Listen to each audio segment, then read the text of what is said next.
this is for any creative work, really. They keep going and going until they feel drained of it. And then, whew, wow, glad I'm done with that. The writing. Oh, it felt so great to get it done. But then when you start the next day, you're so drained from having drained everything out that it can be difficult to start again in the morning.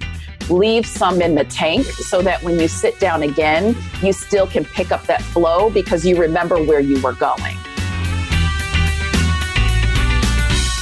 Welcome to Gradschooled, a podcast about how to organize your genius for greater professional opportunities and a thriving life. As a high achiever, creative, and multifaceted person, you are always on the brink of your next big project or career move.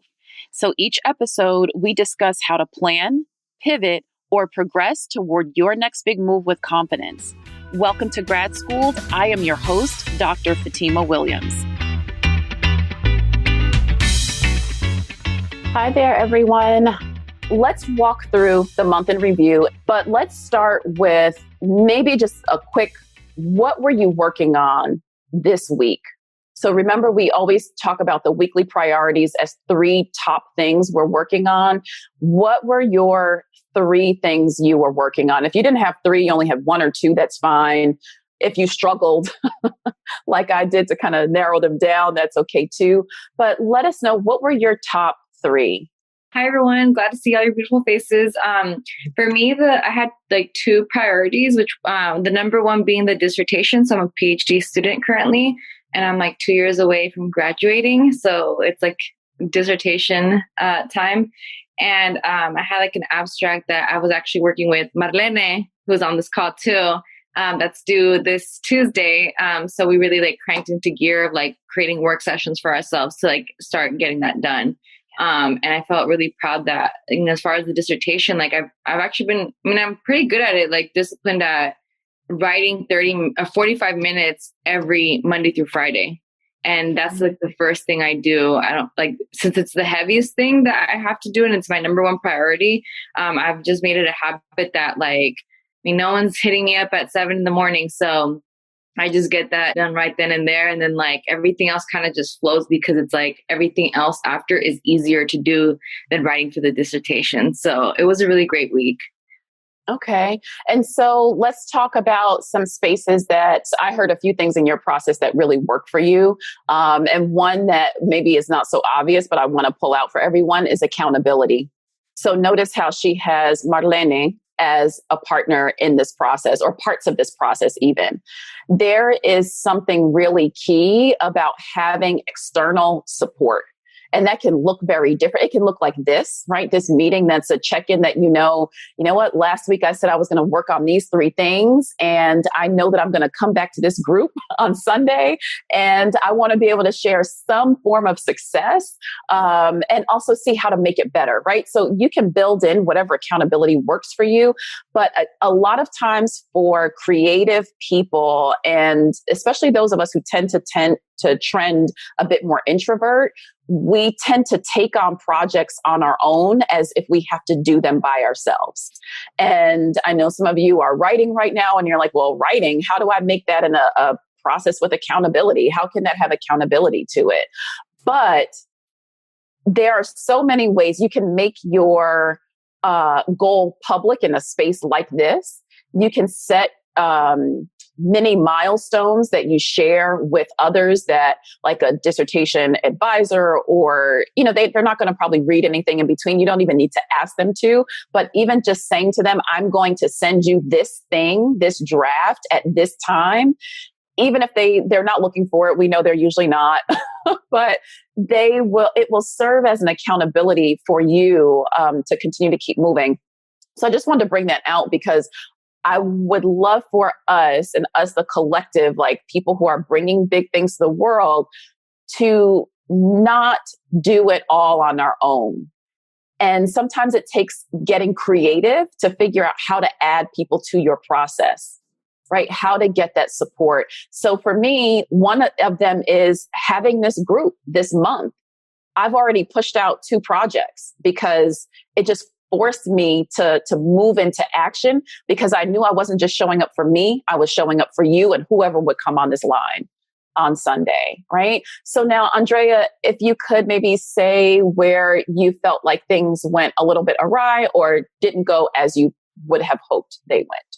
I'm sure as most of you probably are, I'm like a planner person. If it's not on the planner, it's not happening. So one thing that I've learned in this year is really giving myself like 30 minutes of space in between the things that I say I'm going to do on my planner, because, you know, people call you, emergencies, or you just need like a mental, emotional break or whatever. So I give myself that space. So the only thing that I would say that kind of went a little left was just my lack of discipline, because I knew I was going to go home. So I'm from Orange County, California, and I'm currently situated in Santa Barbara, Chumash land. And I got really excited. I was like, okay, I'm going to go home this weekend or whatever.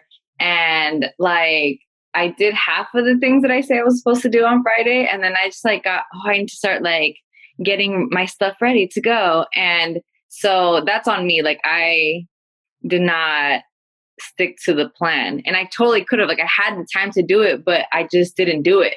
But then I kind of remembered what you said last week about lightening up.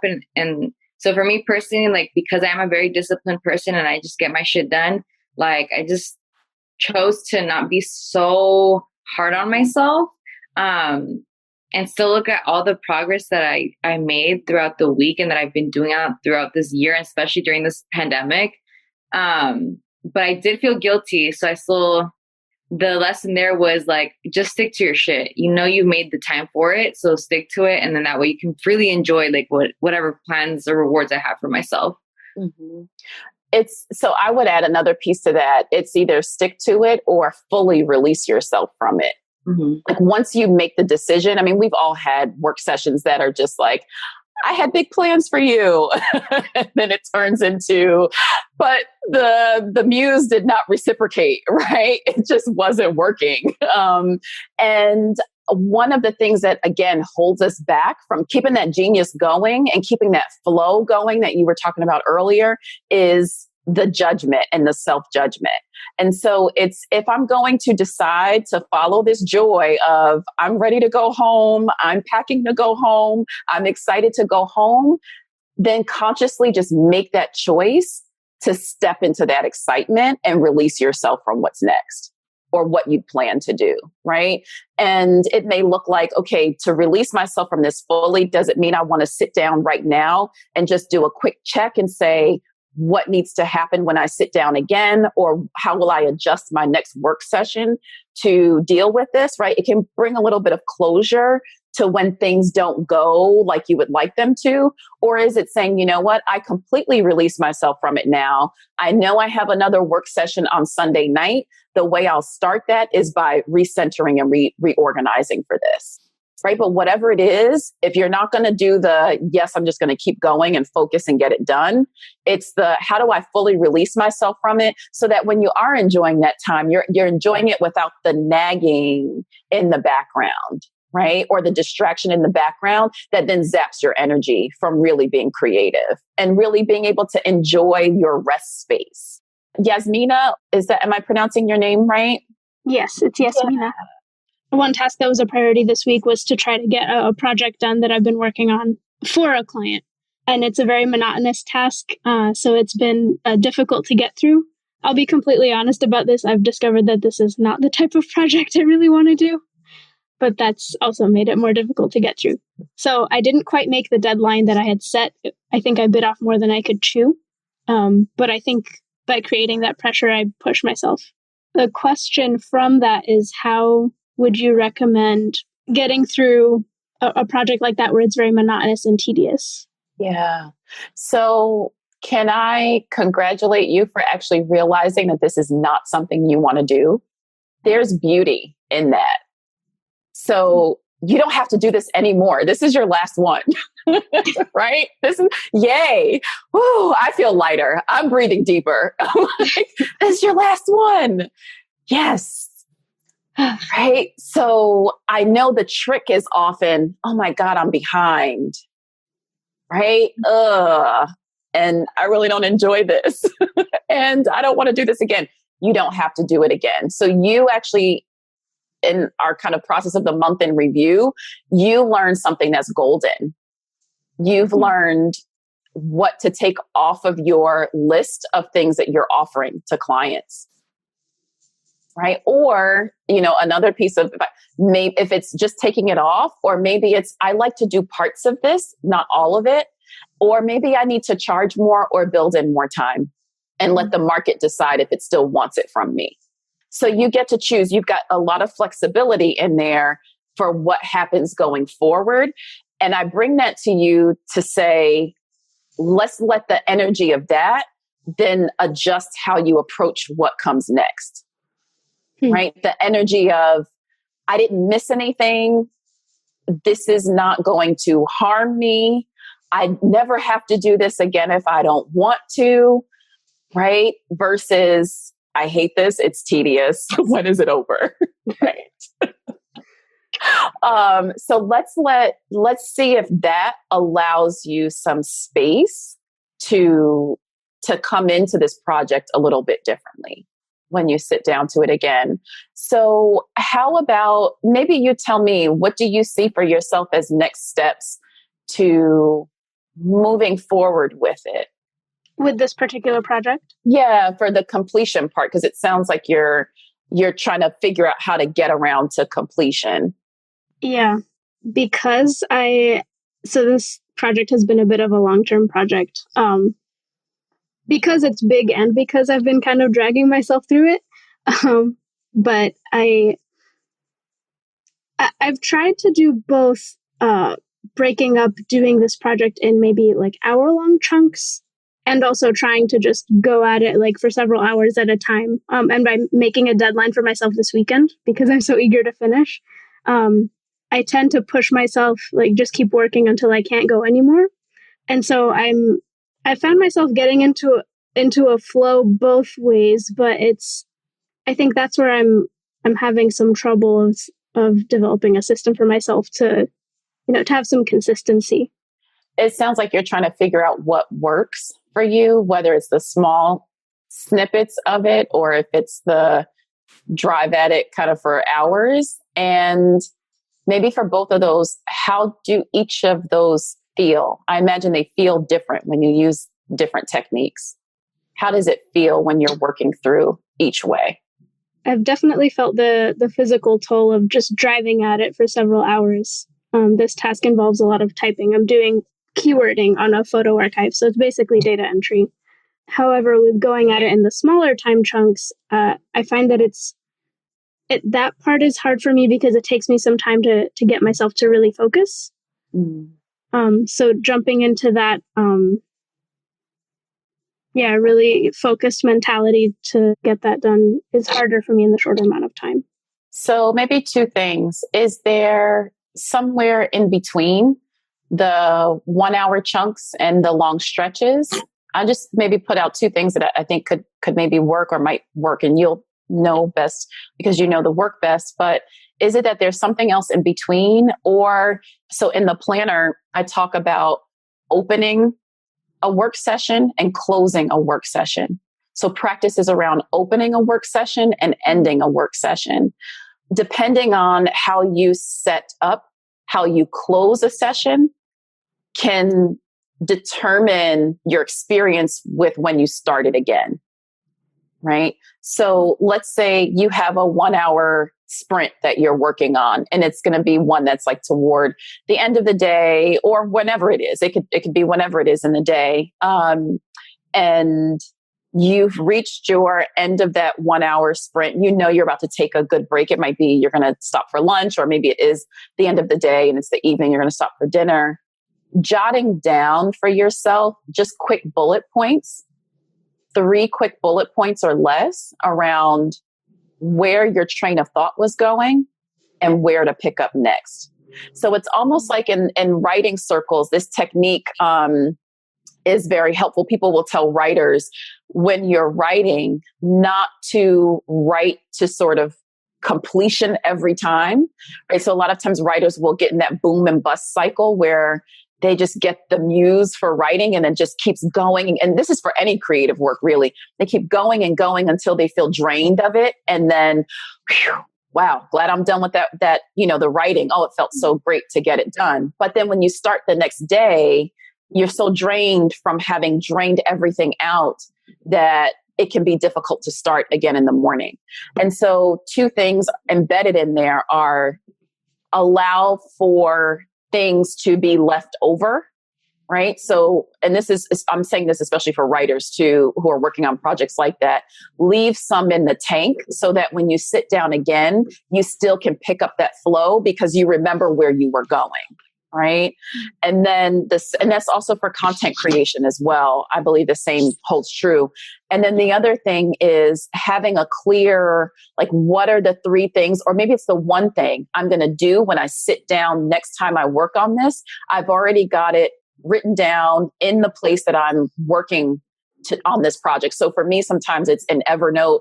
If I have an Evernote about the project, or it might be in a Google Doc if the project is in a Google Doc, or in my very plannerly state. I use a planner, I use a hard planner, but I also use a project management tool. And so a project management tool can be a really great place, especially if you're doing collaborative work with others, to have all of your projects written down. And then you can say for yourself, it can just be a quick jot down. It doesn't need to be a big thing, a big to do, right? But these were the 3 main points or things I wanted to do when I sit back down again.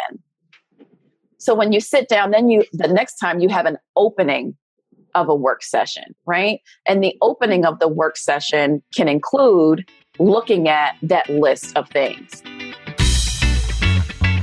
Hi there. I don't know about you, but by this point in the year, I am looking for a break.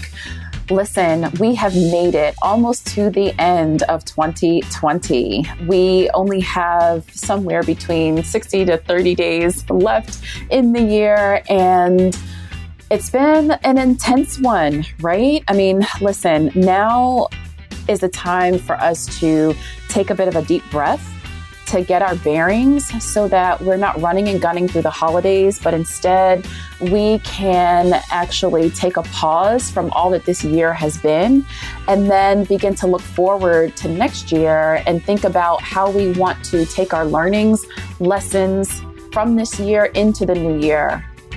For many of you, this has been a season of meeting new demands around work, around caregiving, around schooling of your children, around socializing in new ways, traveling in new ways, or sitting at home in new ways than you have ever done in the past. And so I really wanted to create an experience for you and for me as well, where we get a chance to have a bit of wellness as well as planning. And so I've created the Genius Retreat. The Genius Retreat is a 2-day wellness and planning retreat that will help high achievers like you and me to reflect, renew, and refocus for 2021.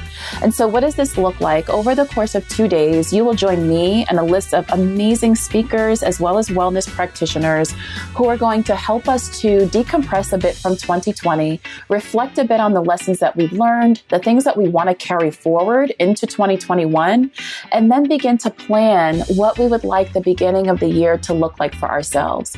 I know that many of you are balancing some decisions around your career, whether it looks like shifting jobs or starting a side hustle, or even working on a big writing project that you want to be able to complete come 2021. And so my goal is that the Genius Retreat will do a combination of cocooning you, giving you the space to get away, giving you the space to put a pause in all that's going on around you, and then give you space to be able to think about how you would like to enter into the new year. Most of you already have some sort of planning practice that you do for yourselves. And so what I would like to usher you into is my vision setting process, as well as 90-day goal setting process that will help you to set goals with ease and with grace. We all know that 2021 is just going to look a little bit different. We've seen what 2020 gave us, and now it's time to adjust the ways that we do our normal practice. So it very well may be that the ways that you have tended to plan for your year is not really going to work for this upcoming year. And so I'd like for you to join me for the Genius Retreat as I walk you through the process that will help you to complete some of the things that are on your list, and also to honestly pare down some of the things that are on your list. And so join me for the Genius Retreat. You can find out more about our speakers, more about the wellness practitioners that will be joining us, and even about the amazing gifts that I will be giving you for everyone who registers. So you can go to thegeniusretreat.com to find out more information. I can't wait to see you in December. Now, I'll tell you another thing that I do. I had to do this for the book chapters, but I write down affirmations for difficult projects because I need to set my mind up for the project. I need to get in focus for what I'm doing. And I need to bring my most generous self to that. Right? So not the me that feels like I'm bearing down on a deadline, not the me and the self-talk that feels like it's not moving fast enough. None of that. The affirmation is truly affirming where I want to be with this work, my head space, my heart space, and the impact it's going to have. Right. And like we talked about last week, impact can be something really amazing, like, yay, it's out in the world. And now people know about this really great research or this really great thing that's happening. Or it can be, yay, I finally get that last payment because I delivered the project. Right. Whatever. It's whatever moves you, whatever works for you. Right. There's no judgment on that. But your work opening, I would suggest, especially because you still have some kind of heaviness around this project, shifting into what do I affirm about this project, right? What do I affirm about myself in this work and about the project itself? What's going to free me? What words can you say to yourself that will free you to jump into the project with a lightness of heart, but focus? Right. And then having your 3 things that you know that you're going to pick up on. And there may be some other things that you have in your opening practice. One thing may also be, what location am I going to do this in? Do I need to change it up? Is it I need to be in a different room? Do I need to be on a desktop versus laptop? Right. Do I need music on while I'm doing this? So those are things that can help to recenter and refocus, especially around projects that bring a lot of weight to them. So maybe this week, trying some combination of what's going to be your closing practice and what's going to be your opening practice. Okay. Thank you. That's very helpful. You're welcome. And I'd love to hear too, like if you find that an affirmation of some sort works for you. Definitely. Awesome. Tayo, you had comment. Hi, Fatimah. Bell Hooks has a book called Sisters of the Yam. And in that book, she has a chapter called Work Makes Life Sweet. And she talks about how work makes life sweet. And I won't say more because, I want you to check it out. But it was really helpful for me to have read this chapter in undergrad where I had a summer job filing books at the library. Like, that's all I did. And it was so monotonous and so filing the library catalog. And reading that chapter, she talks about how even if it's work that you do not enjoy, you can still find fulfillment and satisfaction in it by taking a meditative approach, to that work and using that work as meditation, right? And so some of the ideas that you're talking about, starting with, establishing your start and your end procedures, your opening and closing, affirmations, right? Who you want to be, as you do the work, some of those things are part of approaching it from a meditative state. So it's Bell Hooks, Sisters of the Yam. Chapter is called Work Makes Life Sweet. Nice.